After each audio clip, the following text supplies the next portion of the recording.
Wel, ieder gewoonte, Shabbat Shalom aan jou. En Shabbat Shalom van my af. En dit was dan nogal vir my 'n baie geseënde periode van tyd wat ons gehad het hier van 8:45 af. Ek het dit vreeslik geniet. Jolandi, daai musiek was uit die boonste rakke 100% kolskoot saam met die leerling vandag.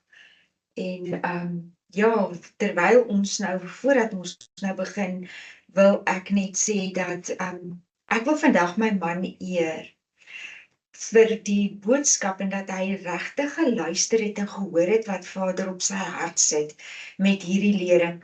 Want soos julle weet, sê ons elke keer dat ons sien hoe 'n parasha uitspeel in ons lewe elke week. En as ons by Korag kom, dan is dit 'n kwessie van, ag Vader, asseblief, kan ons nie net hierdie jaar skiep laat hy net nie uitspeel in ons lewe nie. En ons gebede is beantwoord hierdie jaar, maar Chris se woorde was verlede week gewees van, bring dit aan, ek gaan dit vat.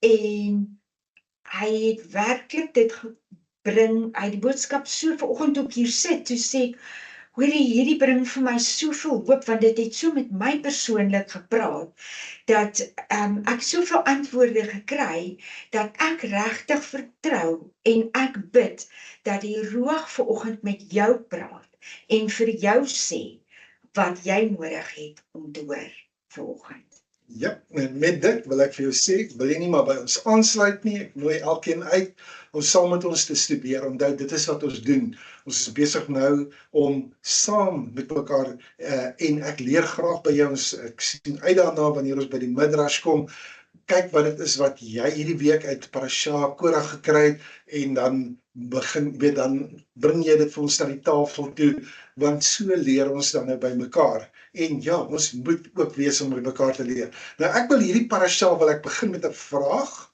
en dan laat hy so lank sing, terwyl ons kyk na die Psalm daarna, maar die vraag wat ek gaan vra is dit: wat is die gevaarlikste opstand nie begin met openlike boosheid nie? Wat is die gevaarlikste opstand begin met geestelike taal op 'n man se lippe? So kom ons kyk eers ouer gewoonte net na die Psalm wat saam met hierdie parasha gelees word, dan vat ons hierdie kwessie bietjie verder. En dit is Tehillim 5. Speel hom, né? Ja, ons gaan luister daarna.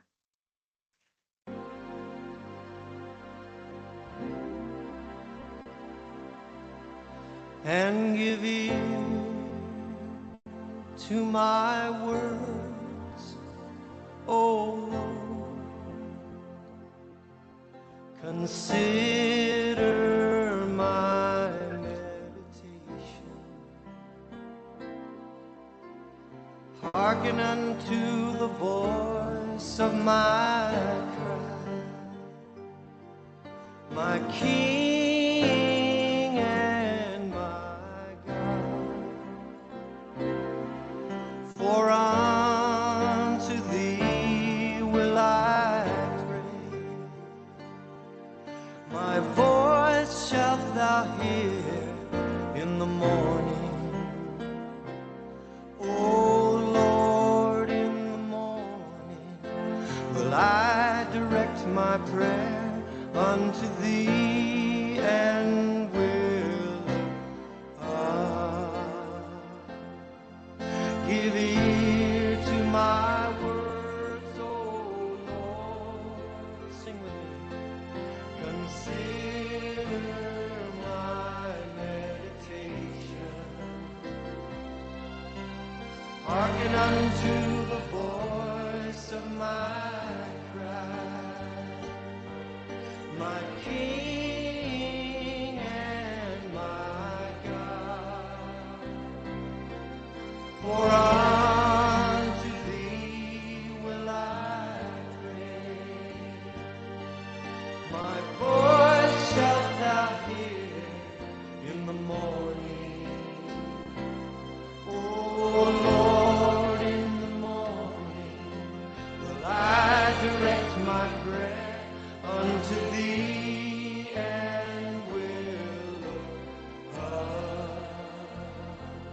unto thee and will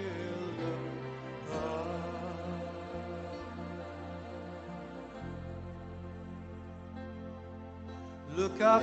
Look up, hold your head high. Look up, hold your head high.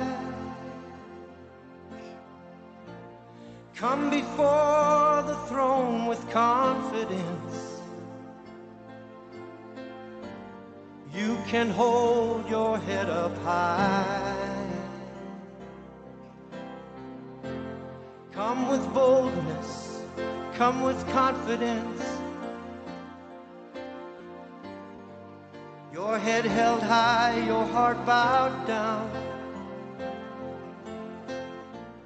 Come with confidence to worship the Lord, for He is worthy.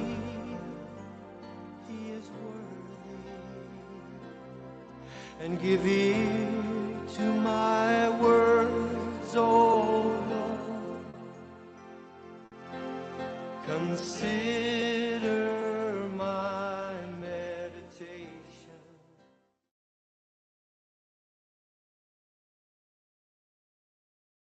Parasha Korag. Korag beteken, ek wil sê, kaalheid, bleskop. Omdat het ons vroeër gepraat daaroor, kan wees ys, haal of ryp. En die gedagte het by my opgekom wat ek net so genoem het, en ek gaan dit so weer hier noem, net nadat Elia opgeneem is en Elia weer teruggekeer het, Elisa weer teruggekeer het na die profeteskool toe loop hy 'n klomp kinders daar wat vir hom gesê het, gaan op, kalkop. En hy het hulle vervloek en 'n beer het gekom en 42 van hulle doodgemaak. So, ja, daar's iets rondom die hele idee van 'n bleskop. Ek dink dit is baie belangrik om kennis te neem van die leesgedeeltes, en ek wil net vir jou sê, een van die gewildste verduidelikings waarom die Haftorah gelees word, die idee is, dit kom waarskynlik uit die periode van tyd toe daar 'n opstand was van die Makabeërs teen Antiochus Epiphanes, dis net voor die Messias. Want in daai tyd was die publieke lees van die Torah verbied, so die Jode kon net gaan en hulle kon net 'n gedeelte van die Nevi'im is die profete lees, en want dit was nie verbied nie, en dan normaalweg, dan kan jy, wat ook al in die profete gesê word, of in die geskrifte, dan kon jy dit nou weer terug herlei, sê nou maar na Parasha Korag toe, of wat ook al die Torah leesgedeelte was. So op daai wyse kon hulle steeds die Torah leesgedeelte in herinnering oproep en met mekaar praat en hulle kinders bly leer. Kom ons kyk, hoe lyk ons leesgedeeltes vir vandag net weer 'n slag? Uit die Torah uit is dit Bamidbar 16 vers 1 tot hoofstuk 18 vers 32. En dan die Haftarah is Shemuel Alef, dis 1 Samuel 11 vers 14 tot hoofstuk 12 vers 22. En dan die Brit Hadashah, of dan nou die hernieude verbond, is Johanan of Johannes 19 vers 1 tot 17. Maasai of Handelinge 5 vers 1 tot 11. Ivrim of Hebreërs 7 vers 1 tot 28. En dan ook Jehuda of dan nou Judas 1 vers 1 tot 25. 'n hele paar verse, né? Dit is 'n hele mond vol ons wat ons gesien het in die leesgedeeltes, dan weet dit pas eintlik baie mooi in. Kom ons kyk wat haal ons daar uit vandag en praat met mekaar. Nou, kom ek sê gou vir jou, ek het nou 'n opsomming gemaak van die opsomming van die alias. So kom ons hardloop net vinnig deur dit, dat ons net so 'n breë oorsig het oor waarvan praat ons eintlik alles vandag. Jy weet, maar ek gaan inzoom op een spesifieke gedeelte, maar kom ons kyk na die breë prentjie. Korag is Moshe se neef, hy versamel 250 gesiene leiers saam en dan lei hy 'n rebellie teen Moshe en Aaron. En hulle beskuldig hulle van nepotisme. Die hele vergadering is afgesonder en Jahoua is in ons midde, sê hulle. Waarom verhef julle bo die vergadering van Jahoua? Kan jy sien, die kernbeswaar is Aaron se aanstelling as hoëpriester. En Moshe stel 'n toets voor. elke man bring 'n wierookpan en laat Jehovah self aantoon wie is dit wat hy uitwys. Ons tweede alia, dan kom Moshe by Jehovah en hy sê, moenie die wierook offer van die rebelse groep aanvaar nie. Korach het natuurlik die nag deurgebring om die Jehudim teen Moshe op te hits, en dan versamel hulle almal by die ingang van die tabernakel. Jy kan sien 'n konfrontasie is op hande. En dan verskyn die ligglans, die heerlikheid van Jehovah, en dan begin 'n paar dinge gebeur. En Jehovah is vertoon oor die volk se assosiasie met Korach en dreig om hulle te vernietig. Dis nou alia 3 alreeds, né? So Moshe en Aaron bid namens die Jehudim en dan word daardie bevel afgeweer. Maar die aarde gaan oop en hy sit Korach en sy gesin in, en die hemelse vuur verteer die 250 rebelle. Moshe gee dan opdrag dat hulle koper wierookpanne 'n blywende waarskuwingsteken word. Uit Alia 4 uit sien ons Jehovah gee bevel, hy sê, skei julle van die gemeenskap af, ek sal hulle oombliklik vernietig. En 'n plaag tref die nasie en duisende sterf. Maar Moshe sê vir Aaron, neem vinnig 'n vuurpan met wierook en gaan in die middel van hierdie vergadering in. Aaron doen dan hierdie sondeversoening vir die volk en die plaag word dan op daai manier gestuit. In die 5de alia gee Jehovah weer vir Moshe 'n opdrag. Neem 12 stamme, een per stam, en elke leier se naam word daarop geskryf. Die stam van Levi se staf dra Aaron se naam en almal word voor die ark neergelê. So die volgende oggend het Aaron se staf gebloei, hy het knoppe aangehad en hy het amandels gedra. Die wonder is bevestig, Aaron se priesterskap is 'n goddelike aanstelling, nie 'n menslike keuse nie. Dan uit die 6de alia beveel Jehovah Moshe om Aaron se staf in die mees afgesonderde plek te bære as 'n ewige waarskuwingsteken. En die Jehudim roep uit in vrees, ons vergaan, enigeen wat nader aan die tabernakel kom, sal sterf. Jehovah spreek direk met Aaron, die priesters en die leviete kry streng omskrewe onderskeie take. Die leviete word aangestel as die bewaarders van die tabernakel. Hulle is die buffer tussen die volk en die heiligdom. Jy gaan net nou 'n skyfie sien wat dit mooi vir jou gaan verduidelik. Die leviete ontvang dan hier in Alia 7 geen grondgebied in Israel nie. Dis weer 'n bevestiging van wat ons reeds weet. Hulle erfenis is die diens self. In plaas van grond ontvang hulle tiendes van al die Israeliete se oeste. Dit is hulle vergoeding vir die tabernakel en tempeldiens wat hulle dan gaan lewer.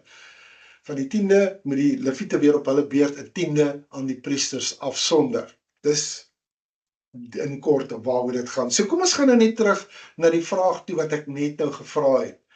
Wat as die gevaarlikste rebellie nie met goddeloosheid begin nie, maar met heilige woorde op die lippe? Wat as rebellie die waarheid kan aanhaal, maar dit gebruik as waarheid teen die orde van Jehovah? Jy moet daai vraag vra, want dis wat hier gebeur. Wat as 'n gevaarlike opstand nie begin met 'n vuis wat teen die hemel gelig word nie, maar met 'n persoon wat sê, ons is almal heilig, Jehovah is by ons almal, wie dink jy is jy? Dit is Korach wat dit doen. Korach kom nie met die gesig van 'n heidense vyand nie. Hy kom van binne die laar. Hy kom uit die binnekring uit. Hulle kom altyd uit die binnekring uit. Dis hulle wat 'n kerk binne 'n kerk stig. Dis daai mense. Hy kom uit die stam van Levi. So Korach kom dan met 'n taal wat skrifgevorm is. Hy kom met 'n godsdienstige argument. Hy kom met 'n klein wat klink asof dit so redelik en so billik is. Jy weet, dit het so demokratiese geurtjie aan hom. Dit is so geestelik. Dit is so vroom. Dit is so godvreesend. Man, hy is baie opreg hierdie kerel. Maar weggesteek onder al daai sogenaamde heilige taal is daar 'n hart in Korach wat die orde van Jehovah weier. En dit is waarom Parasha Korach nie net 'n dood-eenvoudige storie is wat gaan oor leierskapskonflik nie, mense. Dit gaan nie net bloot daaroor dat Moshe en Aaron uitgedaag word nie, o nee. Dit gaan ook nie net bloot daaroor oor die priesterdom, of oor die wierook, of die oordeel, of die aarde wat sy mond oopgemaak het nie. Eintlik, ek wil sê, op die diepste vlak gaan Korag oor iets baie meer ernstig. En ons gaan nou meer praat daaroor, want dit is 'n rebellie teen die beeld en die gelykenis waarin hy gemaak is. Dit is wat gebeur wanneer die mensdom, wat geskaap is in die beeld van Jahwe, of om sy beeld, Jahwe se beeld te reflekteer, wanneer hulle weier om dit te doen. Dit gaan oor wat gebeur wanneer heiligheid 'n slagspreuk of 'n lese of 'n blote sêding word in plaas van 'n leefstyl. En dit is wat gebeur as gelykheidstaal gebruik word wanneer jy probeer om jou eie ambisies weg te steek. Maar dit is ongelukkig ook wat gebeur wanneer mense die status van heiligheid wil hê, sonder om hulle te onderwerp aan gehoorsaamheid. En jy moet vra, gehoorsaam aan wie? Natuurlik gehoorsaamheid aan Jahwe, ons Elohim. En dit is 'n baie belangrike ding, of die belangrikste ding, want dit gaan iets openbaar, iets verstommends openbaar oor die hart van Jahwe. Want Jahwe gaan nie net 'n godsdienstige stelsel hier verdedig nie. Wat gaan hy doen? Hy tree op as 'n vader. Hy bewaak sy eersgeborene. Hy bewaak sy huishouding. Hy beskerm sy verbondsorde. Hy kom agter sy kind aan, net soos wat hy gekom het om Adam in die tuin te gaan soek. Dis die lens waarna ons kyk vandag. Korag is een wat weer 'n slag uitspeel. Korag is ook Shelach Lecha, wat ons verlede week gedoen het, maar meer intens. Korag is die beeld van Elohim, wat deur die beeld van trots Jahwe Elohim uitdaag. Dis wat ons doen het vandag. Dis presies wat ons doen het. So, hier's iets wat dwars deur die skrif loop, as jy mooi gaan kyk, en dis die deurlopende lyn in die skrif. Tselem Elohim, die beeld van Elohim. Kom ons kyk na die skrif wat daaroor praat. Bereshit 1 vers 26. En Elohim het gesê, laat ons mense maak na ons beeld, na ons gelykenis, en laat hulle heers oor die visse van die see en die voëls van die hemel, en die vee en oor die hele aarde en oor al die diere wat op die aarde kruip. En Elohim het die mens geskape na sy beeld, na die beeld van Elohim het hy hom geskape, man en vrou het hy hulle geskape. Soos wat jy dit daar op daai skerm van jou sien, na ons beeld, na ons gelykenis, en laat hulle heers. Met wie praat Jahwe hier? Met wie Met praat? die hemelwesens, met almal wat hy alreeds daar by hom, wat hy geskape het, saam met hom in die hemele. Ja, is letterlik in die hemelse hof. Dis letterlik, dis in sy raadsaal. As jy die boek van Jeremia byvoorbeeld gaan lees, en as jy sien, hy praat van die raad, wel, dis deel van die sewenvoudige gees van Elohim ook, né? Ja. So, met wie praat hy? Hy sê, laat ons mense maak na ons beeld, na ons gelykenis. Ek praat nou meer daaroor. Ek wil vir 'n bietjie meer verduidelik, wat sê ons eintlik? Jy sien, as ons Korag behoorlik wil verstaan, dan het ons nodig om so 'n klein bietjie uit te zoom. Ons het nodig om ons visie net te verbreek. Ek dink ons moet probeer om baie wyeer te kyk en dan al daai kolletjies so met mekaar te verbind. Want ons volg 'n deurlopende draad wat begin in die tuin van Eden, dan loop hy deur na Sinaï toe, en dit bring ons op hierdie stadium van ons skrifstudie op die grens van die beloofde land, wat ons nou verlede week gesien het in Parasha Shelach Lecha, letterlik op die grens.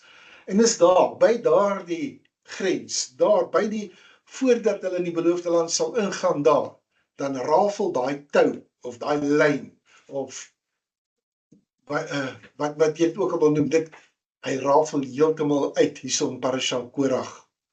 Want daai lyn, daai tou, daai draad waarvan ek praat, is die konsep van Tselem Elohim, die beeld en die gelykenis van Jahwe. Ek het nou vir die skrif gewys. Bereshit 1 vers 26 tot 27 sê dat Elohim die mensdom na sy beeld en sy gelykenis geskep het.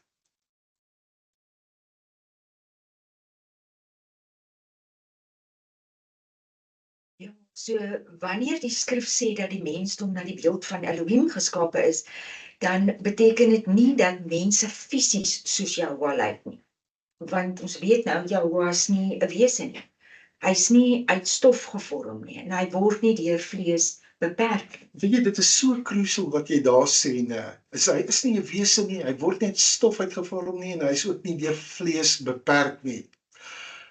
So om Jahwe se beeld te dra, beteken om hom te verteenwoordig, om onder sy gesag te funksioneer. So belangrik, om die skepping as sy aangestelde, kom ons noem dit bestuurder, jy kan dit noem 'n rentmeester, of die mees algemene is verteenwoordiger, om daai skepping as in daai pos te regeer. Met ander woorde, ek en jy as rentmeester, as verteenwoordiger, kom en ons gaan die karakter van Jahwe in die wêreld weerspieël. Daai beeld, daai gelykenis. So om in die beeld van Jahwe te wees, beteken vir my en vir jou om te heers soos wat hy heers. Hoe doen hy dit? Hy doen dit met geregtigheid. Hy doen dit met barmhartigheid. Hy doen dit met wysheid. Hy doen dit met orde. Hy stel grense in. Hy doen dit met liefde. As ons teruggaan na Bereshit 1 toe, dan wys dit vir ons dat Jahwe skep deur skeidings te maak. Hy skei lig van die duisternis.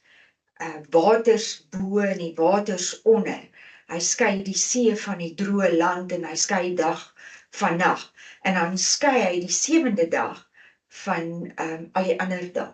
En daai is bitter belangrik, want iets wat ons nie hier gesê het nie, is dit. Die heel eerste dag het hy gesê, laat daar lig wees, met ander woorde, hy het gesê, laat daar 'n plan, visie en doel wees. Nee?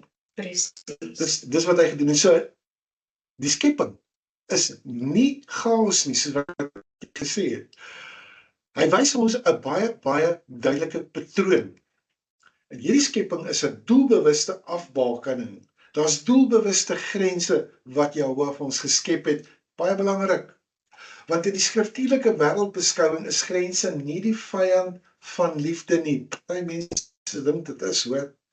Grense is die struktuur wat die lewe toelaat om te floreer. 'n Rivier sonder walle word vloed. 'n Vuur sonder grense vernietig. 'n Huis sonder orde is chaos, is verwarring. En ons het ook dan nou gesien dat 'n priesterdom sonder 'n goddelike aanstelling word vreemde vuur. Onthou julle van Nadab en Abihu? So 'n volk wat Jahwe se grense verwerp, kan nie getrou sy beeld dra nie. Dis hoekom hulle in die wildernis is. Dis deel van die probleem daar uit Shelach wat nou oordra na hierdie week toe. Nou hier kry jy weer die prentjie, nee, die eerste grens van vertroue. Dis die eerste, omdat julle, ons gebruik altyd hierdie, om vir julle 'n idee te gee, dat die tuin van Eden is die tabernakel, die tempel van Elohim. Nou in Bereshit 2 plaas Jahwe vir Adam in hierdie tuin. En hy doen dit met 'n baie spesifieke rede. Hy sê vir hom, hy moet dit shamar, hy moet dit bewaak, hy moet dit bewerk. En hierdie is actually priesterlike woorde. Ja, heeltemal, jy is heeltemal reg, want Adam is nie 'n blote tuinier nie. Hy tree daar in die tuin van Eden op as 'n priesterkoning in daai heilige ruimte. Weet as jy later gaan kyk na die orde van Melchisedek, dis presies wat hy doen. Soos Dawid het ook opgetree as 'n priesterkoning in 'n heilige ruimte. Dit is wat Adam moes doen. So hy word geplaas in die teenwoordigheid van Jahwe en hy word daar sekere verantwoordelikheid gegee. Daar's toegang aan hom gegee, daar's grense wat vir hom gestel is. In Bereshit 2 vers 16 en 17 dan teken dit op van elke boom in die tuin wat hy mag eet. Maar van die boom van kennis van goed en kwaad, dit mag hy nie van eet nie. Wel, luister nou baie mooi. Die gebod was nie Jahwe wat hard optree nie. Dis ook nie Jahwe wat beheerend optree nie. Dis ook nie Jahwe wat menslike vreugde wou beperk nie. Dit was 'n grens van vertroue. Die vraag in Eden was die volgende. En ek gaan hierdie dalk 2 keer moet sê dat jy dit mooi verstaan. Sal die mensdom, dis Adam, sal Adam Jahwe toelaat om goed en kwaad te definieer? Maar hy het nie vir hulle gesê wat is goed en kwaad. Hy het net gesê daar's die boom van goed en kwaad. Of sal die mensdom daai gesag om te definieer wat is goed en kwaad vir homself inpalm? En dis die kern van die saak. Want die boom van die kennis van goed en kwaad verteenwoordig die reg om die werklikheid buite Jahwe om te definieer. En dan wanneer Adam en Gava, dis nou Eva, né, van hierdie boom eet, dan breek hulle bloot hierdie reël. Wel, Hulle verwerp die Skepper se definisie van goed en hulle verwerp eintlik goddelike orde. ja, so dis nie net 'n reël wat hulle verbreek nie, hulle verwerp, soos jy sê, sy goddelike orde. Hulle Maar verwerp, is ons nie maar geneig om dit almal te wil doen nie? wel, omdat ons is besig om hierdie storie te bou na Parasha Korach Maar toe. dit sê net vir my, hoekom het ons die Torah met al daai wette nodig? Ons gaan dit so klein bietjie meer oopbreek, hoor.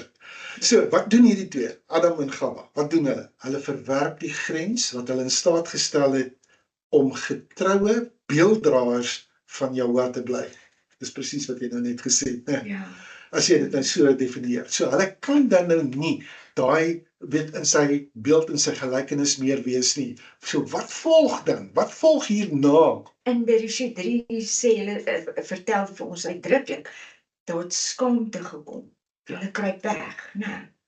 Hulle blameer, die een, die ander, is dit tog nie so bekend nie, né? Ja, die een blameer die slang en die ander een blameer. Ja, want eintlik is dit nou vrees wat ingetree het. Daar's 'n gebroke verhouding, daar is ballingskap, want hulle gaan nou uitgewerk word. Wel, hulle weet dit nou nog nie op daai stadium nie, net toe hulle dit aanvanklik gedoen het, want kyk wat gebeur, wat is die volgende ding wat dan gebeur? Dan kom Vader, dan kom Jahwe en hy wandel in daai tuin en hy roep, Adam, waar is jy? So, dis nie dat Jahwe nie die inligting het nie, dat hy tekort aan inligting het nie, mense, dis nie wat dit is nie. Dis die roep van 'n vader wat sy kind soek, Adam, waar is jy? Hy wil nie weet waar sy geografies nie. Wat dink jy, wat wil hy weet? Adam, waar is jy geestelik? Adam, waar is jy verhoudingsgewys? Adam, waar is jy verbondsgewys? Waar is jy nou, Adam? Wat het met my beelddraer gebeur? Wat het gebeur met die seun wat ek in my teenwoordigheid geplaas het? Dit is die vaderhart van Jahwe. Selfs na opstand, dan kom hy en hy kom soek na sy kind. Selfs nadat hulle gesondig het, dan praat hy nog steeds. En selfs na ongehoorsaamheid, dan konfronteer hy. Waarvoor? Hoekom doen hy dit? Want hy het herstel in gedagte. Maar meneer, fout maak nie. Adam se opstand het steeds gevolge. Bereshit 3 vers 23 tot 24 sê, dan word Adam, die mensdom, word dan uit die tuin uitgedryf.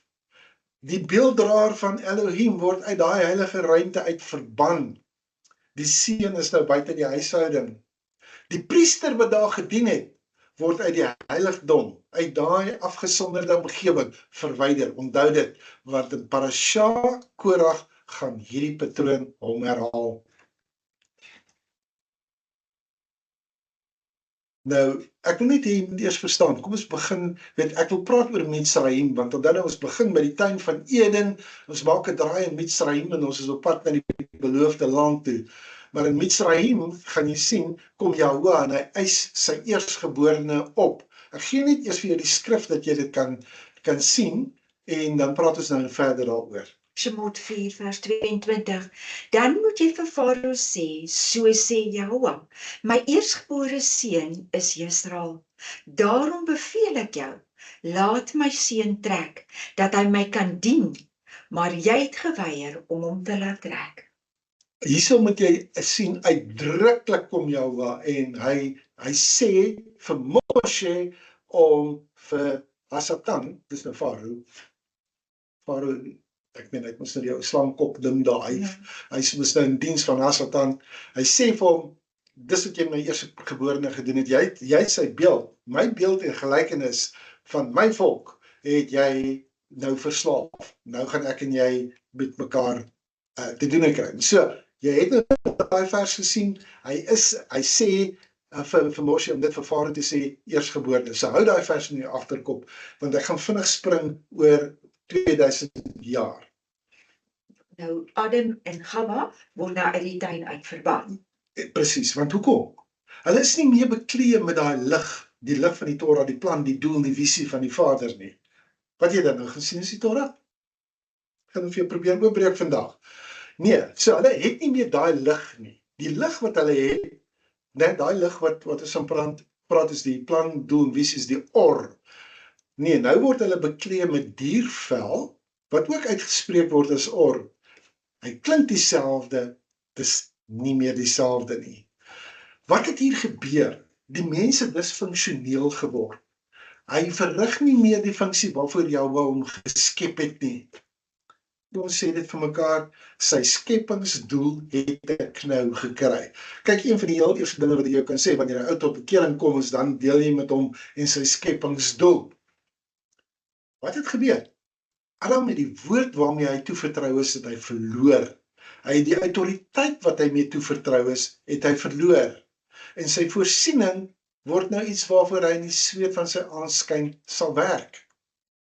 So fast forward en ons sien die aarde het so vinnig versleg dat na 2000 jaar verwoes Jahwe die hele aarde met 'n vloed en net Noag en 7 ander wat oorbly.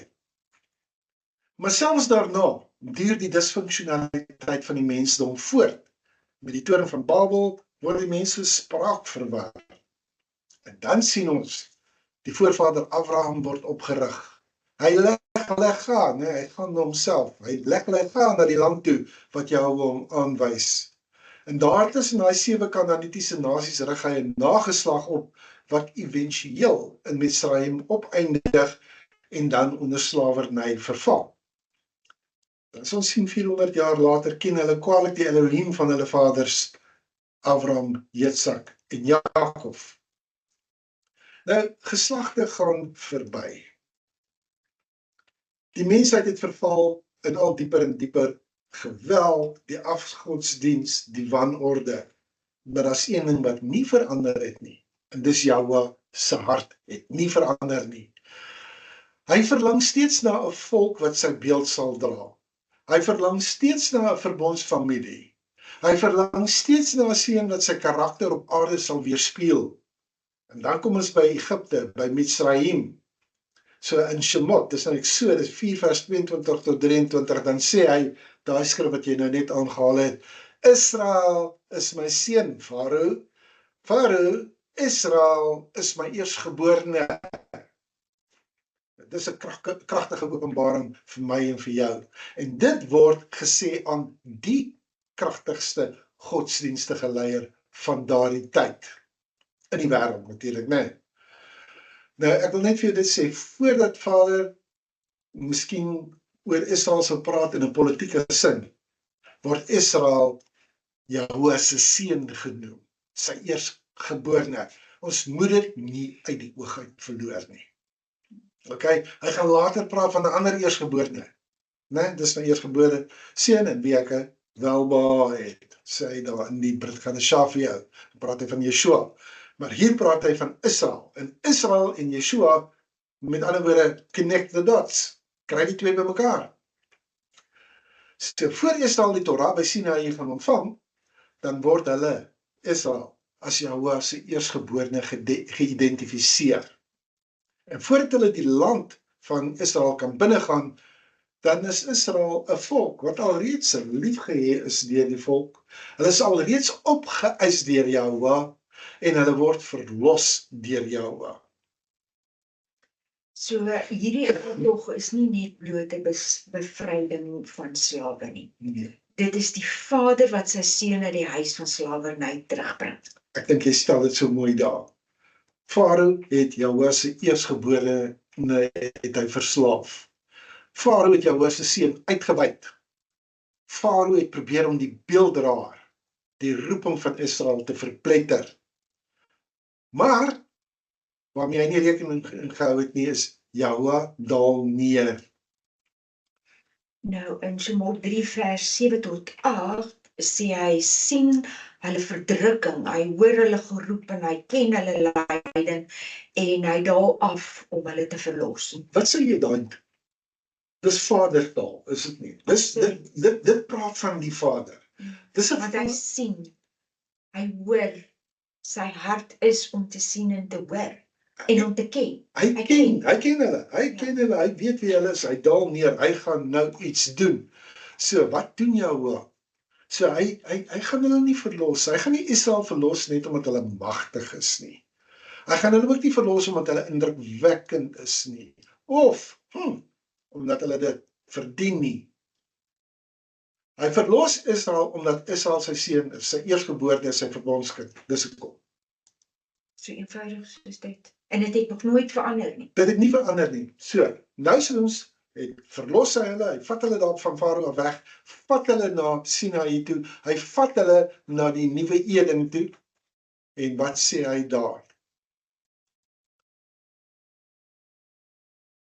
Hy sê daar, in Shemot 19 vers 4 tot 6, Jahua het Israel op arendsvlerke gedra en hulle na homself gebring. Ok, wat doen hy? Hy bring hulle na Sinaï toe, dis Edentaal, dis 'n heilige ruimte waarheen hy hulle vat, daar's 'n goddelike teenwoordigheid, daar's grense, daar's gebooie, daar's 'n volk wat geroep word om in verbondsnabyheid met Jahua te leef. Let op daai frase. Nie net bloot uit Egipte nie, nie bloot na Kanaan toe nie. Hy het hulle na homself gebring. So die doel van verlossing is verhouding. Verhouding, beeld en gelykenis. Dan sê hy, hulle moet sy kosbare besitting wees. Hulle moet 'n koninklike priesterdom wees. Hulle moet 'n heilige, afgesonderde nasie wees. Dit is beelddraertaal. Hulle gaan opgerig word in die beeld en gelykenis van Jahua. So Israel word geroep om Jahua onder die nasies voor te stel, om sy wysheid te vertoon, om sy geregtigheid te beliggaam, om sy orde te leef, om regtig sy heiligheid te weerspieël. En dan gee hy vir hulle die Torah. Hy gee dit nie as willekeurige reëls nie. Hy gee dit ook nie as 'n godsdienstige las nie. Weet nie hoekom mense dit dink nie. Wanneer jy dit sien, wanneer jy verstaan waaroor gaan die Torah, dan sien jy dis nie 'n koue regstelsel nie. Dis eintlik meer 'n verbondsblauwdruk sodat jy die herstelde beelddraer lewe kan leef. En dan sê Devarim 4 vers 5 tot 8 sê later dat die nasies Israel se Torah gevormde lewe sal sien en sê sekerlik is hierdie groot nasie 'n wyse en verstandige volk. Onthou jy het ons verlede week aangehaal van Ragab die hoer, sy het dit gesien. Ja. Sekerlik, nee, en hulle het geweet. So dit waarvan ons praat is roeping.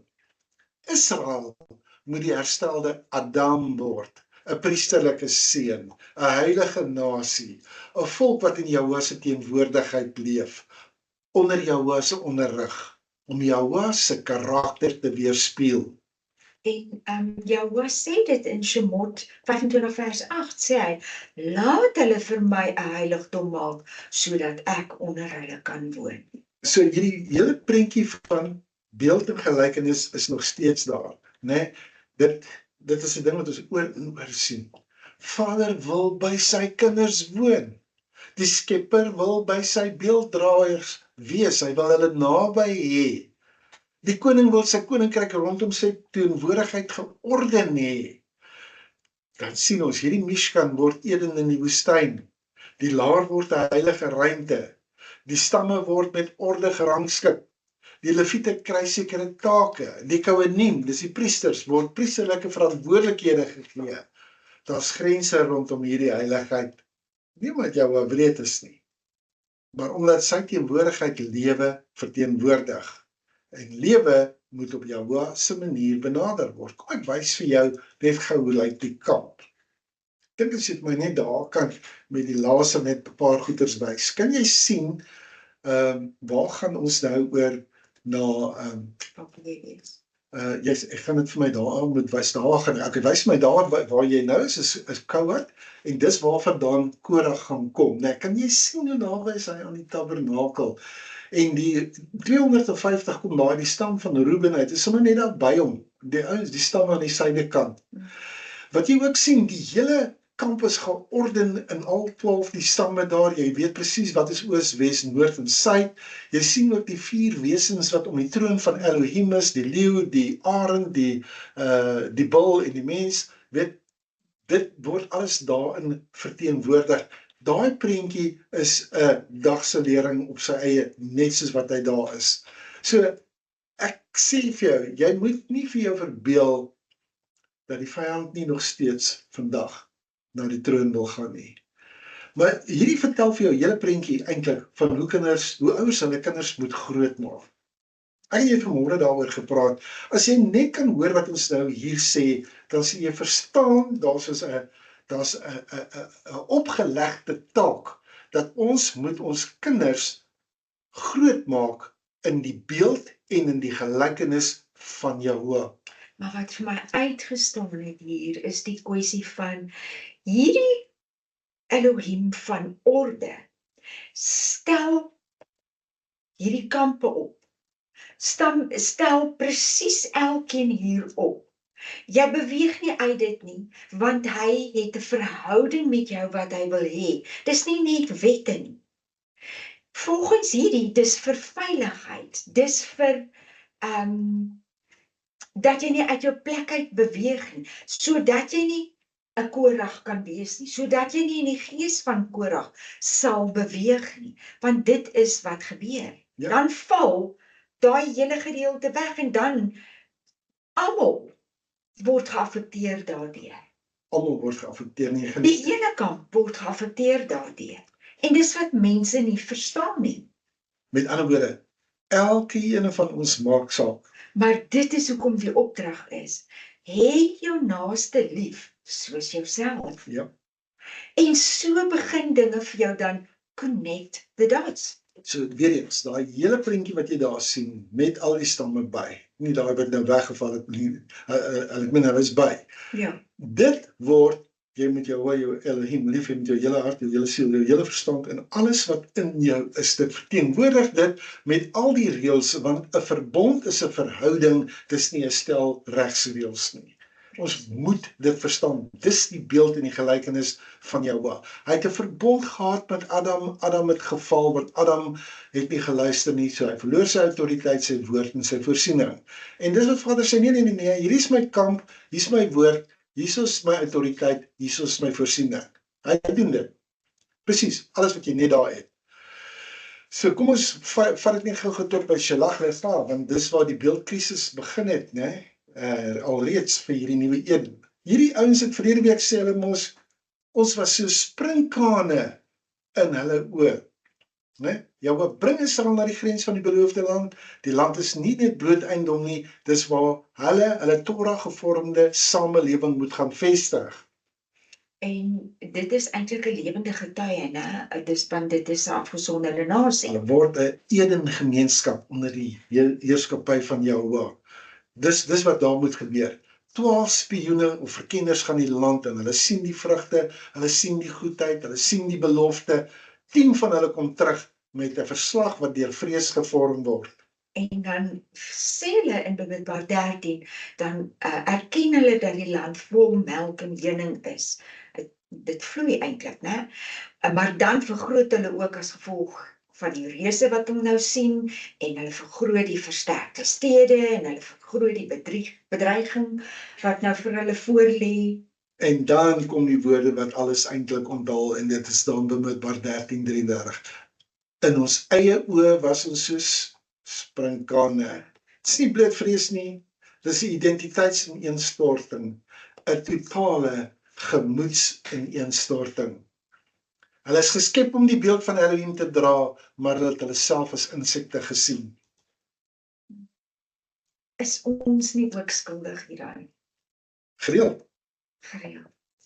En dink vir jouself, dis 'n verwoestende gedagte. Hulle vergeet wie hulle was. Hulle het vergeet wie se seun Israel was. Hulle het die pla vergeet, hulle het die see vergeet, hulle het Sinai vergeet, hulle het manna vergeet, hulle het die wolk en die vuurkolom vergeet. Hulle het die Vader wat hulle gedra het vergeet. Hulle het vergeet dat Jahweh hulle sy eersgeborene genoem het.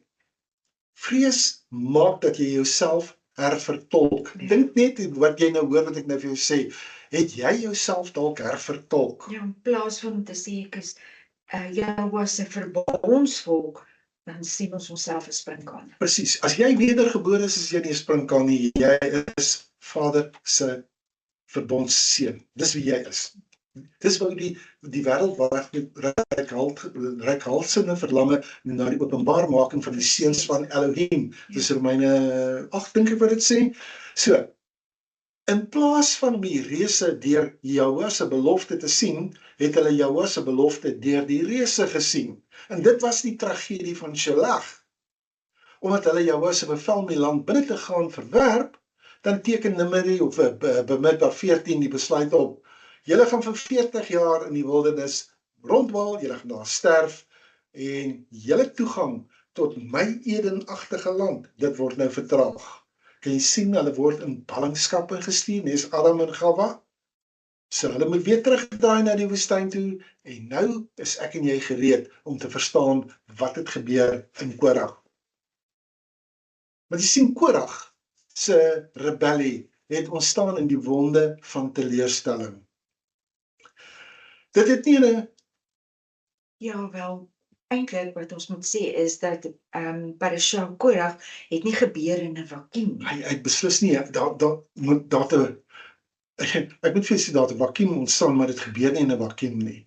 Dit gebeur eintlik op grond van die teleurstelling na hierdie smart wat hulle nou deurgaan, nadat hulle verwagtinge misluk het, nadat die volk nou besef het hulle gaan die land nie binne ingaan. Ek meen, hulle is gewond, man, hulle is gefrustreerd.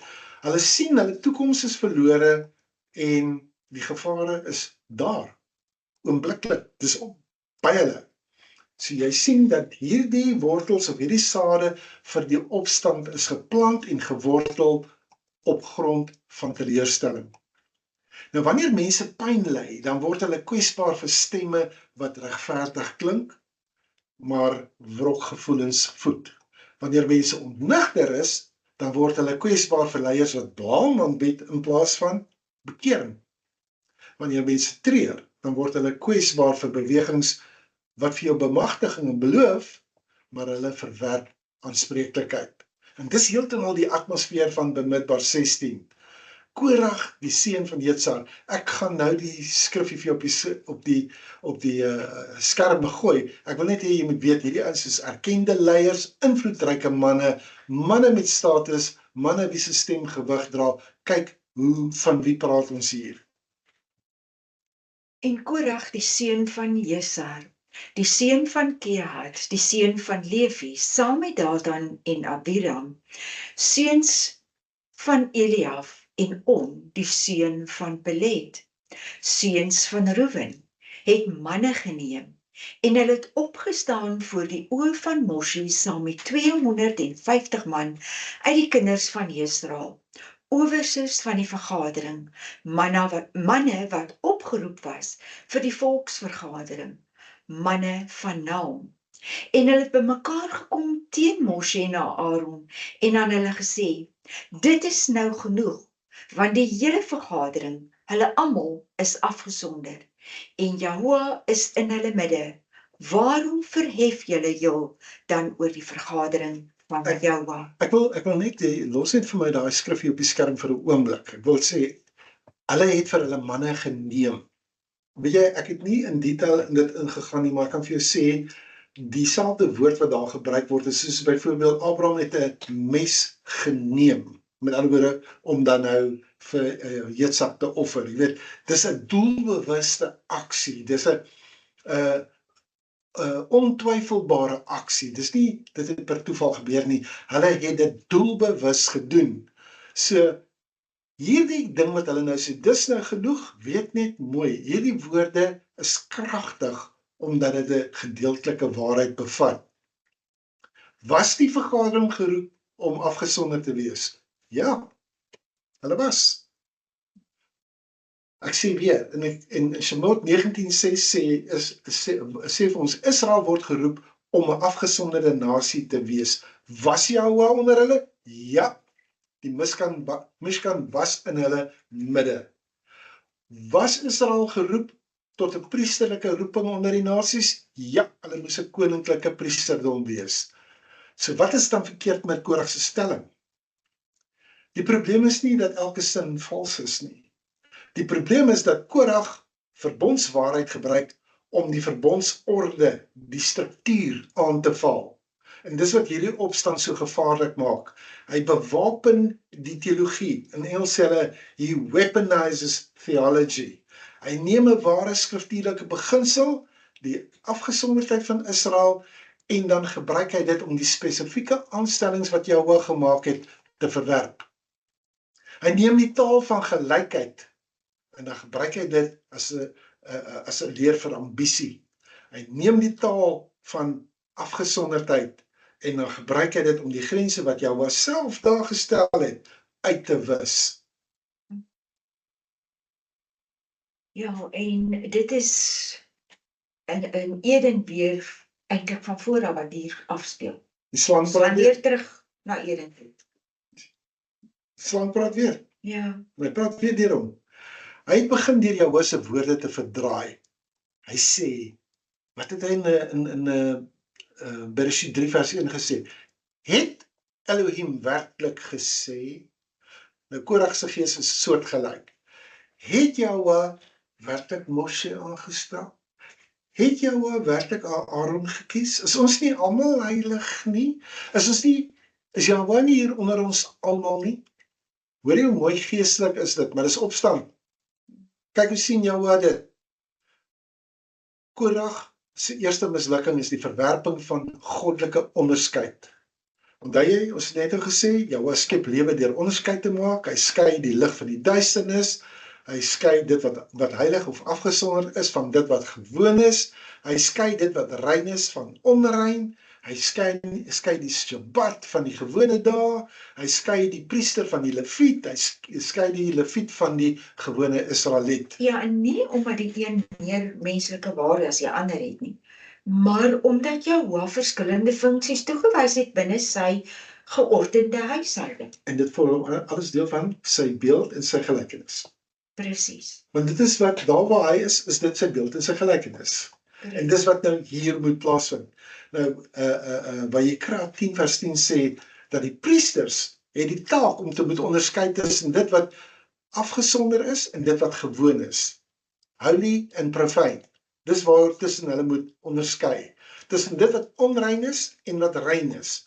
Hierdie is nie onderdrukking nie. Dis 'n goddelike opgelegde taak.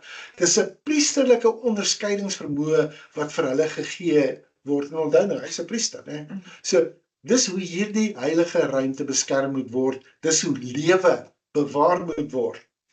Maar Bemidbar 3 en 4 wys ons dat die leviete baie duidelike afgesonderde verantwoordelikhede gegee is. Maar selfs onder die leviete was daar onderskeid in take gewees. En hierdie seuns van Kehat, waar Korag vandaan kom, hulle het die mees afgesonderde voorwerpe gedra, hulle het die Mishkan gedra. Maar hulle kon nie daaraan raak nie. Maar hulle kon nie direk daaraan raak nie. Hulle kon nie eens daarna kyk nie. Hulle kon nie kyk nie. Kan jy sien die grense wat hy nou wil oorskry, hierdie man?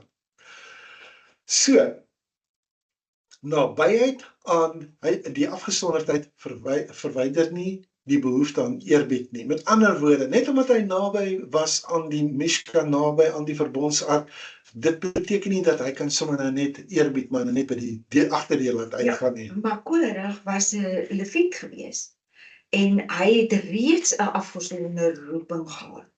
Hy het reeds toegang gehad tot alles wat afgesonderd was. Maar weet jy wat So hy het reeds eer gehad. Hy wou meer hê. Hy wou meer hê.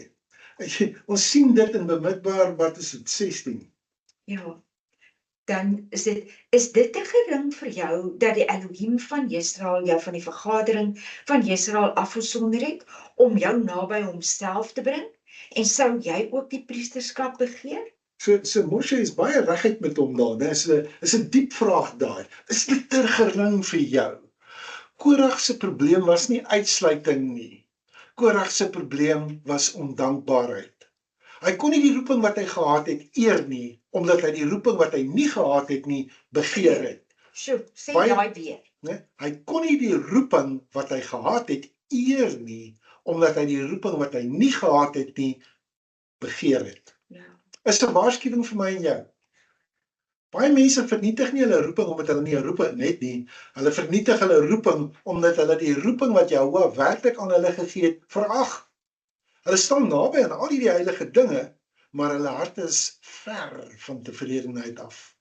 Hulle dien sogenaamd in hierdie heilige ruimtes, maar heimlik koester hulle 'n wrok teen die grense van hulle eie opdrag. Sjoe. Korag wou 'n onderskeid uitwis. Maar in Jehovah se wêreld is onderskeid nie haat nie. Onderskeid is orde, onderskeid is liefde. Orde is liefde. Ons moet dit weet. Kom ons kyk na die tweede fout wat Korag dan begaan het, waar hy gekyk het na heiligheid as 'n status sonder gehoorsaamheid. Hy sê die hele vergadering is afgesonder. Dis waar, is 'n roeping. Maar Korag behandel dit as 'n reg. In die Torah is heiligheid nie bloot iets wat jy net verstandelik kan opeis nie. Afgesonderdheid moet geleef word.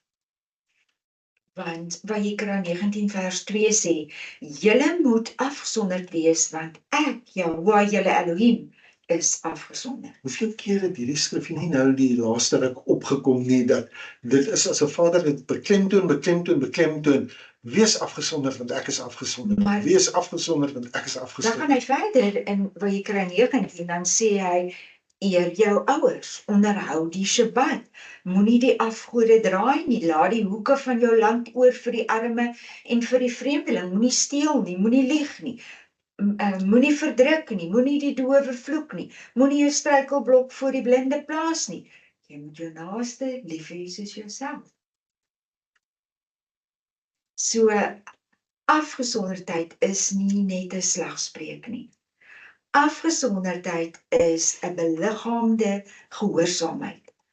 Afgesonderdheid word oral beoefen, in die markplein, in die huis, in jou spraak, in seksualiteit, in jou finansies, in geregtigheid, in 'n aanbidding, in jou tyd, by jou tafel, in die manier wat jy elke weerlose wese om jou behandel. Ek wil amper sê selfs jou diere. Daar is nie 'n aspek van jou lewe waarin afgesonderdheid nie moet geprojekteer moet word en uitgestraal moet word. En sodat jy elkeen van hulle lys, dink ek so by myself, dit is die beeld en gelykenis van Jehovah. Dis die beeld en gelykenis van Jehovah. Dis is heeltemal reg. Dis 'n leefstyl. Dis nie 'n klomp wette wat net, dis vir ons as 'n riglyn. Maar as jy dit wil doen om te sê ek het dit nou gedoen, dan het jy die punt gemis. Is dit dan geen wonder dat Yeshua sê, mens sal leef van elke woord wat uit die mond van Elohim uitkom nie, want dit verteenwoordig sy beeld en sy gelykenis. Heiligheid of afgesonderdheid is nie 'n kenteken wat jy dra terwyl jy die stem van Jehovah net doeteenvoudig ignoreer nie. Daar is soveel mense wat met hulle dade, julle nou praat nie teen dade nie, julle weet hoe baie sê ons as ons vrug nie wys nie, dan dan bevraagteken ons jou verhouding.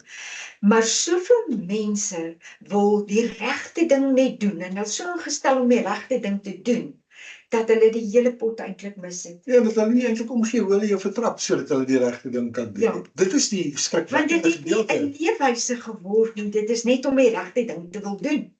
En hulle laat jou voel van, you're not good enough, of jy's 'n sondaar en hulle is hoogmoedig, nou net hierdie, jy weet, awesome, hulle Hulle is nou die uitverkore. Dis 'n tipiese ding wat ons nou sopas gesê het. Met Ja. ander woorde, hulle is besig om hulle afgesonderdheid as 'n kenteken te dra, maar hulle ignoreer die stem van Elohim. Ja. Korag wou die kenteken van afgesonderdheid hê, maar hy wou nie daai dissipline van die heiligheid hê nie. Hy wou dit nie hê nie. Hy wil die titel hê sonder die ontzag vir Jahwe wat daarmee saamgaan. Kan jy dit glo? Hy wil toegang hê tot iets waarvoor hy nie aangestel is nie. Hy wil die priesterskap hê, maar hy wil hom nie onderwerp aan Jahwe nie. En klein my gelykheid, maar hy wil net nie hê dit moet saamkom met orde nie. So dis hoekom Korag vandag nog relevant is. Ja, want die menslike hart hou nog steeds daarvan om te sê, ek is reeds aanvaar. So gehoorsaamheid maak nie saak nie. Ek is reeds afgesonder, so grense maak nie saak nie. Ag, Jahwe ken mos my hart. Oei, dis die gewilde ene, né? Ja, so instruksies maak mos nou nie saak. Jy sien, dis waar die probleem inkom van hierdie hypergrace. Maak nie saak van my sondes van gister, vandag en in die toekoms nie. Alles is onder die bloed geplaas al klaar, so dit maak nie saak wat ek doen nie. Ek hoef nie eers te bid nie, want Ja, my sondes wat ek in elk geval gaan begaan, is mos al reeds onder die bloed. Kan jy sien, dit pas nie in by die beeld en gelykenis van Jahwe nie. ja, Genade wis nie gehoorsaamheid uit die mense. Daai wat ons nou van gepraat het, dis nie beelddraerskap nie. Ek sê weer, genade wis nie gehoorsaamheid uit nie. Genade herstel ons sodat ons kan gehoorsaam. Jahwe verlos nie sy eersgebore seun uit Mitzraim sodat Israel soos Mitzraim in die woestyn moet gaan leef nie. Wel, dis nou wat gebeur met die lot wat nou daar bly. Hy verlos sy seun sodat sy seun die weë van die Vader kan leer. Show me your ways. ja. Ek sê, ja. Kom ons kyk na die derde fout wat Korag gemaak het. Hy het trots gemasker as gelykheid. En dit is miskien die gevaarlikste deel van die opstand. Kom ons sê dit so. Want Korag sê nie, ek wil mag nie, en hy sê, waarom is Moshe na Aaron bo almal? Kan jy sien? Net so vroeg. Vreeslik vroom is dit nie. Hy gee sy ambisie 'n raamwerk van geregtigheid, né? Hy kleur sy wrok in as sogenaamde besorgdheid en dan vat hy sy selfbevordering, gee hy so 'n raamwerkie van gemeenskapsbemagtiging. Ja, en Bemidbar 16 vers 10 sê duidelik, jy begeer ook die priesterskap. So Moshe sien dwars deur hom, né? Hy sien hoor. Dwars deur hom. En dis presies die kwessie. Korag wil nie Israel sonder 'n leier hê nie, hy wil die leier wees. En dis hoekom Moshe se nederigheid vir ons saak maak. Bemidbar 12:3 beskryf Moshe as nederig, meer as al die mense op die oppervlak van die aarde. Dis nie, hierdie leierskap is nie iets wat Moshe vir homself toegeëien het nie, hy het dit weerstaan. Ek meen by die brandende doringbos het hy gesê, hy het probeer om daai opdrag te vermy, hy het sê, wie is ek? Hulle sal my nie glo nie, ek praat nie so lekker nie, stuur asseblief iemand anderste. So, hy het nie die leierskap sommer net afgeforceer. Jahwe het hom in dit geroep, en wanneer Jahwe jou roep in 'n ding, dan bemagtig en bekragtig hy jou. So, 'n man wat deur Jahwe geroep is, sidder normaalweg onder die grootheid van daai verantwoordelikheid. Hoor wat ek jou sê, jy sidder. Maar Korag se opstand ontbloot eintlik die verskil tussen roeping en begeerte. Maar wat ek net hier wil bysê, terwyl jy nou hierdie hele ding gepraat het, is wat sad is, né? Dis regtig vir my 'n bekommernis is dat met hierdie nuwe generasie is daar eintlik 'n Korag gees onder die kinders. As 'n Korag gees onder die kinders. Want hulle wil eintlik die plek van die ouers inneem, want hulle dink hulle kan die ouers teregwys. Korag. Dis Korag se gees wat opereer. Is om iets te vat waar Vader jou nie ingestel het nie. So kom ek sê, 'n kind kan jou nie oproep om vir jou te wil lecture en vir jou te wil rebuke nie. 'n Kind kan nie dit doen nie. Kyk, kom ons kom terug na die roeping en die begeerte toe, né? Ja. Nee, maar ek is nou op hierdie lyn. Ek wil graag oor hierdie ene praat. Dit is werklik waar nou nog 'n 'n onderwerp vir 'n ander dag, maar hou dit in jou agterkop. Daar was 'n rookmoment gewees. Ek wil net teruggaan, want jy het gesê dat Korag se opstand ontbloot die verskil tussen roeping en begeerte. Kyk, as jy 'n ware roeping het, dan sal jy buig. Maar as jy iets begeer, dan gaan jy dit wil gryp. 'n Ware roeping is iemand wat wil dien. Daarteenoor sal iemand wat 'n begeerte het, sal hy met jou wil kompeteer vir daai posisie. 'n Ware roeping gaan die mense beskerm. Iemand wat begeer, hy gebruik die mense soos wat Korag vir Datan en Abiram en daai 250 gebruik het. As jy 'n roeping het, jy val op jou aangesig neer, jy staan in die gap. Begeerte gaan vinger wys. En wat het Moshe gedoen wanneer hy uitgedaag word? En by Midbar 16 vers 4 sê hy uitdruklik, toe Moshe dit hoor, het hy op sy aangesig geval. Sien jy, so Moshe was heeltemal binne in sy roeping, maar kyk wat gebeur wanneer jy buite jou roeping stap, wanneer jy iets anderster begeer. So, nederigheid is deel van beelddraerskap. Moshe verdedig nie sy eie ego nie, hy val voor jou neer. Hy gaan soek nie selfbeskerming nie. Hy gaan onmiddellik en hy onderwerp hom aan die een wat hom aangestel het. Maar Korag bly staan in die beskuldiging. Moshe val vooroor. So kan jy sien, in Jahwe se koninkryk is die man wat op sy aangesig is veiliger as die man wat verhoging eis. Die Vaderhart en oordeel, het ek hier so gesê. Ons moet iets baie belangrik hier aanspreek. Want Jahwe se oordeel oor Korag kan vir jou nogal bietjie streng voel. Jy weet, die aarde open, en daar's vuur wat uitkom, en die mense sterf, en die plaag wat volg. Is glad nie 'n sagte gedeelte hierdie nie, né? So die waarheid is baie gewigtig. Maar ons moenie die hart van Jahwe verkeerd lees hierson nie, hoor. Hy tree nie op, hy wat Jahwe is, hy tree nie op soos 'n onsekere heerser wat nie kritiek kan verdra nie. Hy tree op soos 'n vader wat weier. Hoor mooi wat jy sê. Jahwe tree op soos 'n vader wat weier om die opstand sy huishouding te laat vernietig. So, sê dit weer. Hy wat Jahwe is, hy tree op soos 'n vader wat weier dat 'n opstand sy huishouding sal laat vernietig. Israel is sy eersgebore seun. En wanneer 'n vernietigende gees binne die gesin opstaan, moet vader optree. Dink aan Eden. Toe Adam sondig, het Jahwe hom gesoek. Maar hy verwyder ook vir Adam uit die tuin, hè? Waarom? Duidelik, jy kan nie in 'n gevalle toestand uit die boom van die lewe bly eet en vir ewig in daai verdorwenheid wil bly leef nie. So die ballingskap uit Eden is oordeel, maar is ook genade.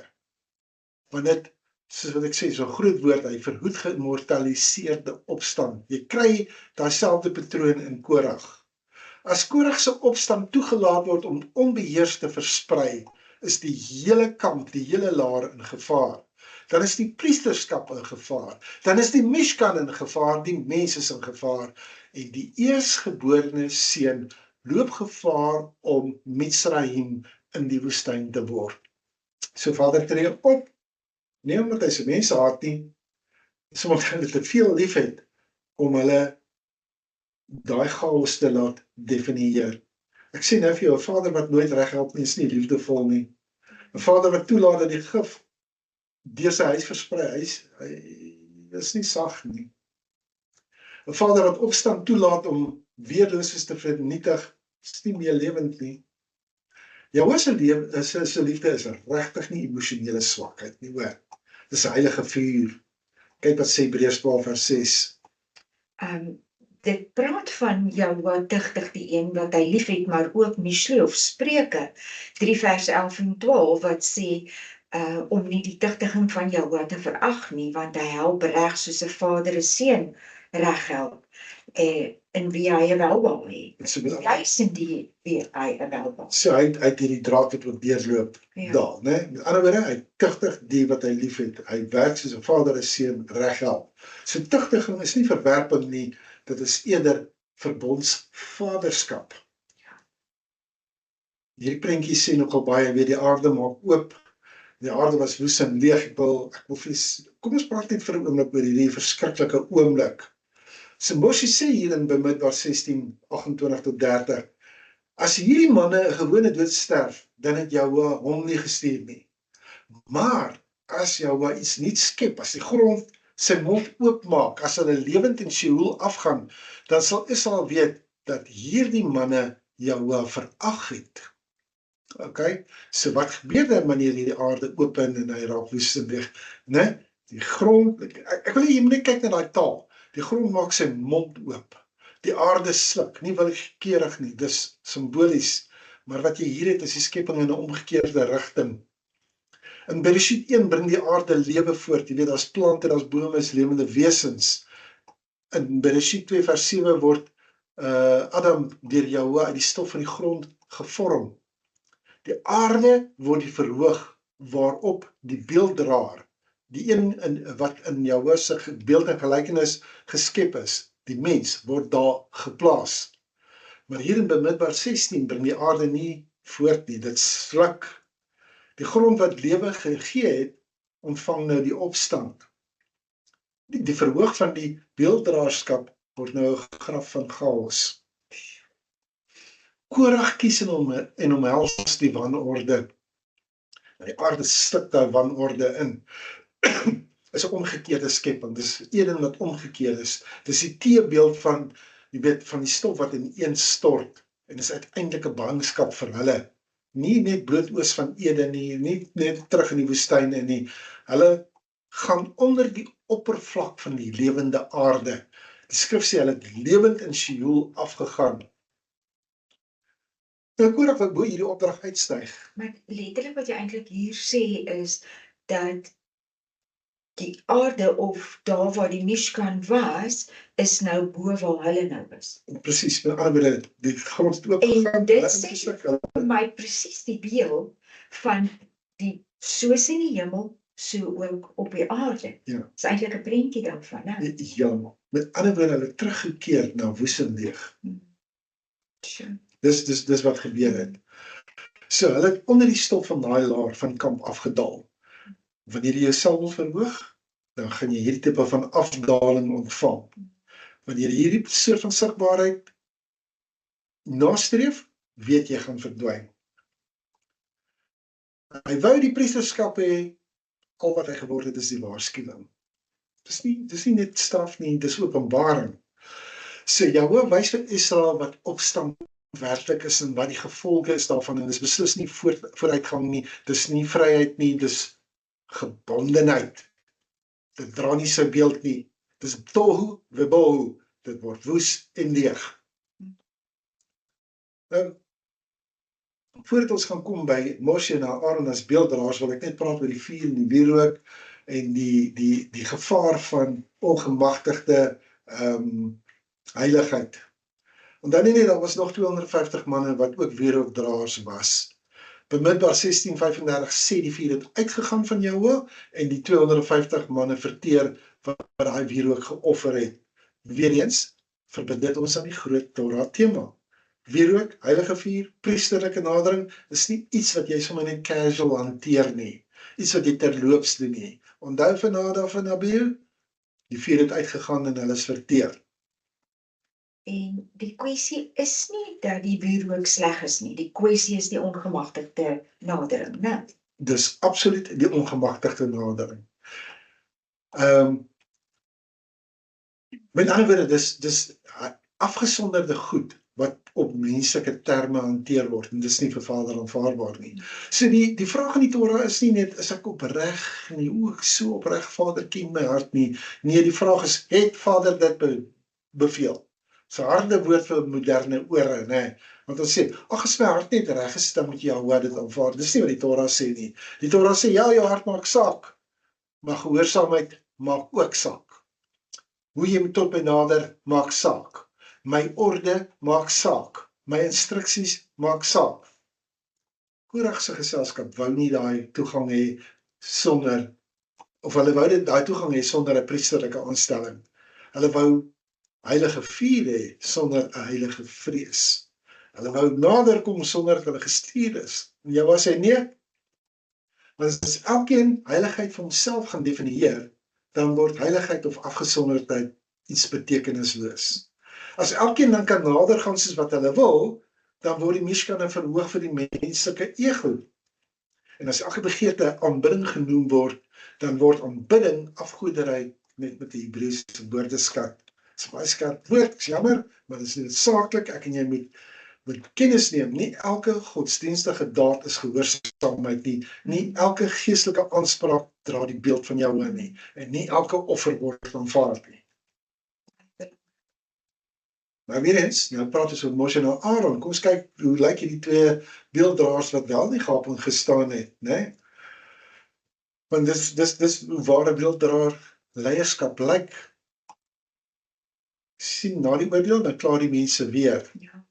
Bamidbar 16 vers 41 sê, dat die volgende dag die vergadering teen Moshe en Aaron gemurmureer het en gesê het, julle die mense van Jahwe dood. Ons het verkoring in sy geselskap. Kan jy dink, 'n dag, nie 24 uur verloop nie.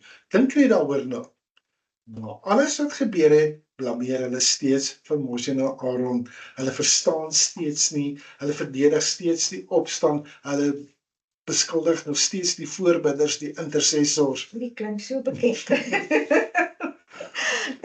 Dis Ons wat- al 'n paar keer deur hierdie situasie. En dit is wanneer jou se toorn uitbreek en die plaag begin. En wat doen Moshe? Sê hy, laat hulle sterf, hulle verdien dit. Ek het julle mos gesê, nee.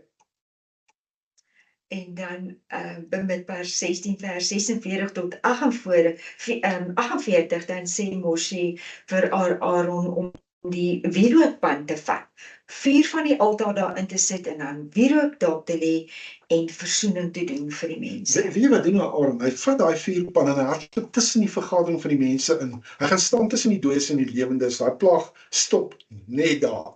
Ek dink dis een van die kragtigste beelde wat jy in die Torah gaan kry. Aaron staan tussen die dooies en die lewendes. Dit is ware beelddraerskap. Nee, iemand wat weet hoe om die verteenwoordiger te wees om tussen hemel en aarde te gaan staan namens die gevallenes. Dis wat iemand doen wat in Vader se beeld en gelykenis geskaap is. Nie opstand nie, nie ambisie nie, nie selfbevordering nie. Hy doen voorbidding. En voorbidding beteken jy gaan in 'n risiko in. Jy gaan genade bedien. Jy gaan in die bres staan vir mense wat jy so pas beskuldig het.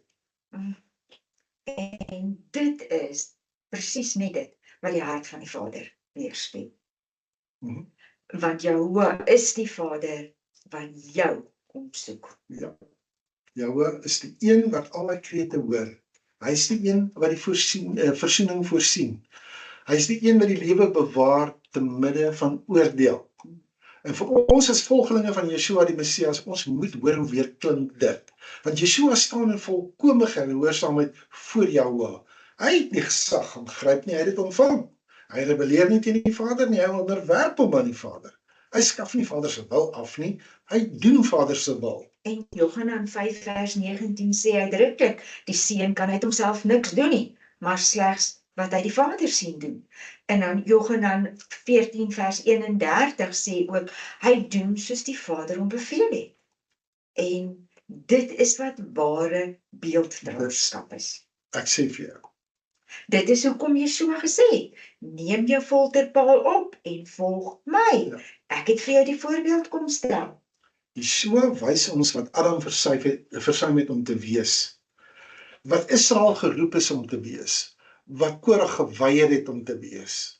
'n Seun in volkome onderwerping aan die Vader. Hy is in sy beeld en sy gelykenis. Luister 'n bietjie na hierdie lied.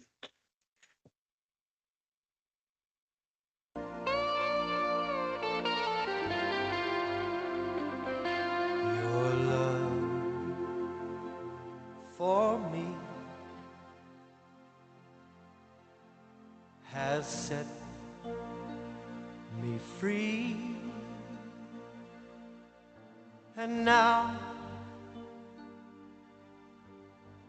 I'm free forever.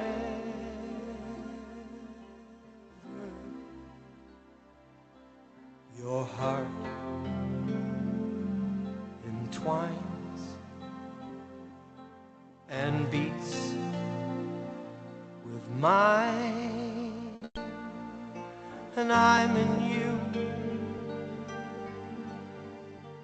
and you are in me. And the heart of God beats on, and it rises up so strong, eternally at one with me.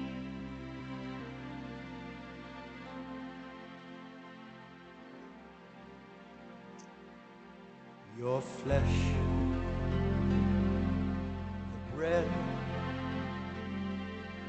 your blood,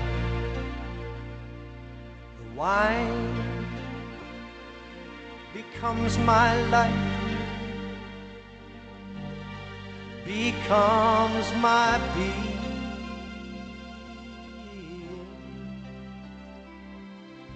Inside my breast, your heart beats on, and I realize that it's your very life within me. And the heart of God beats on, and it rises up so strong, and it fills me up with peace to overflow,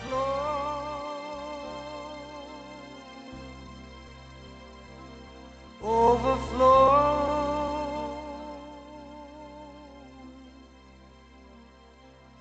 overflow.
Jahwe maak die skape die mens in sy beeld in sy gelykenis. Dis waar dit begin. Die beeld en gelykenis in die mens kry skade, hy raak disfunksioneel. Vader kom en hy kies vir hom 'n verbondsvolk in wie hy sy beeld en sy gelykenis weer gaan hervestig. Dit doen hy deur Israel uit Misraim uit te vat, en hy vat hulle na die berg toe waar hulle hom kan aanbid, waar hy vir hulle leer hoe sy beeld en sy gelykenis lyk. Dis iets wat ek en jy moet opneem. Ek en jy, die tempel van die Ruach, ons moet weer in Vader se beeld en gelykenis kom. Hy gee vir ons die reëls. Is dit vir jou duidelik dat die Torah spel vir jou uit wat is die beeld en die gelykenis? Nie wishy-washy enigiets wat jy wonder dit mag wees nie.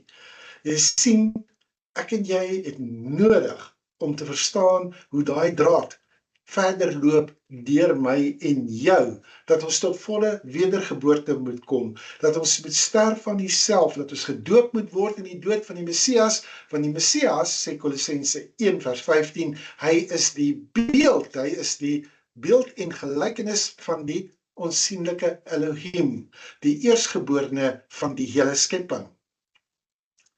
Dan sê Efesiërs 5 vers 1 ook vir my en vir jou, wees dan navolgers van Elohim. Die Afrikaanse ou vertaling sê, wees dan nabootsers van Elohim. Soos geliefde kinders, wees 'n beelddraer, wees in sy beeld, in sy gelykenis. Van die opdrag, die wahafta van Devarim 6 vers 4 en verder, né, wat vir jou sê, hoor hoe Israel, Jahweh se Elohim, Jahweh is een, en jy moet Jahweh jou Elohim lief hê, en dan gaan hy aan en hy sê, jy moet hierdie by jou kinders inskerp.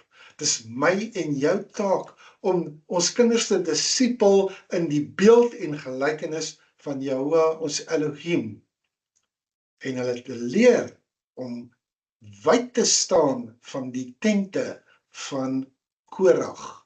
Een kommentator sê, die tente van, hy sê vir jou, staan weg van die tente, staan weg van die Mishkan van Korag en sy trawante. Want hy het vir homself 'n Mishkan gebou. Leef in Jahweh se Mishkan, nie in Korag se Mishkan nie.